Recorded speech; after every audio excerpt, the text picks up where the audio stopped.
जैसे कोई कोई बच्चे ऐसे होते हैं कि जन्म लेने के बाद में उनकी राल टपकती रहती है, विद्वान नहीं हो पाते, पलंग पर पड़े रहते हैं, पांव हाथ काम नहीं करते हैं। बच्चों की मुख से राल टपकती रहती है, विद्वत्ता नहीं रहती, माइंड थोड़ा सा कमज़ोर होता है और शरीर भी उनका थोड़ा शिथिल रहता है शरीर। तो कई लोग कह देते हैं कि ये बच्चा थोड़ा जल्दी जन्म ले लिया इसलिए ऐसा हो गया, प्रीमेच्योर हो गया, ऐसा हो गया, वैसा हो गया। दवाइयाँ भी चलती हैं, इलाज भी चलता है, पर उसका कोई लाभ नहीं मिल पाता और वो बच्चा पलंग पर पड़ा रहता है, राल टपकती रहती है, बुद्धि काम नहीं करती। छोटे छोटे भले वो 20 साल का हो गया पर 8-10 साल के बच्चों जैसी उसमें विवेकता होती है, बुद्धि होती है। मेरा निवेदन है उन माताओं से, थोड़ी मेहनत आपको करना पड़ेगी उस बच्चे के लिए। अष्टमी, नवमी और चतुर्दशी 3 तिथियां पकड़ कर रखना। कौन कौन सी? जम के बोलो। अष्टमी, नवमी, चतुर्दशी। ये 3 तिथियां ऐसी हैं, चतुर्दशी अमावस्या की भी और चतुर्दशी पूर्णिमा की।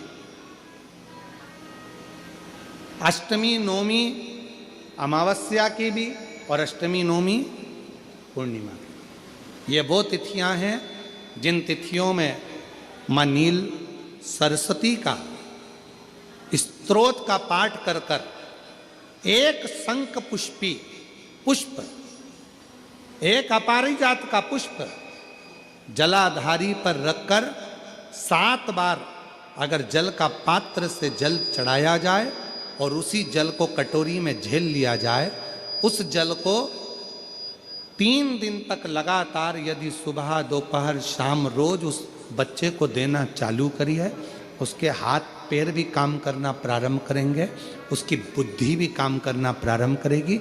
जो वो पलंग पर पड़े पड़े राल टपकाता रहता है, उसको लोग कहते हैं कि 18 साल का हो गया और दिमाग केवल 10 साल का है, 5 साल का है, उसमें धीरे धीरे बुद्धि प्रबल होना प्रारंभ हो जाएगी और वो भी एक दिन कार्य करना प्रारंभ कर देगा।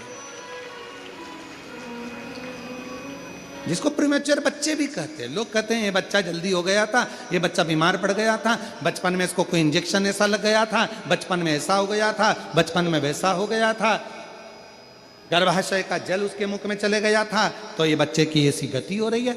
उस बच्चे के लिए अगर आपके आसपास के क्षेत्र में भी कोई बच्चा ऐसा है तो उसको माँ नील सरस्वती का स्मरण जरूर कराएं। और अगर आप लोगों के पास में माँ नील सरस्वती का स्तोत्र का पाठ ना मिले तो प्रयास करिएगा, मोबाइल पर सर्च कर कर माँ नील सरस्वती का स्तोत्र भी निकाल सकते हो।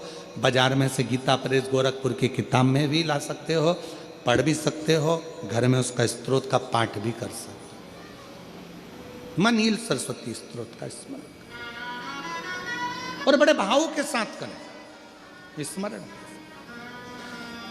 और कोई कोई माताएं कह देती हैं, कोई बच्चा कह देता है मम्मी मुझे याद नहीं होता, याद करता हूँ परीक्षा हॉल में जाकर भूल जाता हूँ, मैं कुछ पढ़ता हूँ बाद में जाके भूल जाता हूँ, स्मरण में नहीं रहता। तो उनसे भी निवेदन है, आप माँ नील पाठ नहीं पढ़ सकते, स्तोत्र नहीं कर सकते, संस्कृत में नहीं पढ़ सकते, तो माँ नील सरस्वती के नाम से अष्टमी, नवमी और चतुर्दशी के दिन एक शंख पुष्पी पुष्प को, नीला कलर का जो फूल होता है बेल में लगा होता है, जो शिव जी को अति प्रिय होता है, उस पुष्प को आप जलाधारी पर रख दीजिए। जलाधारी जानते हो ना सब लोग, शिवलिंग पर नहीं, जलाधारी पर रख दीजिए और जल चढ़ाना 7 बार प्रारंभ करिए। बाबा देव अधिदेव महादेव आपको याददाश्तता में प्रवर करेगा। परीक्षा हॉल में जितना तुम याद कर कर गए हो, अच्छी मेहनत कर कर गए हो, तो भूलोगे नहीं, तुम्हारी बुद्धि तीव्र होती चली जाएगी, प्रबल होती चली।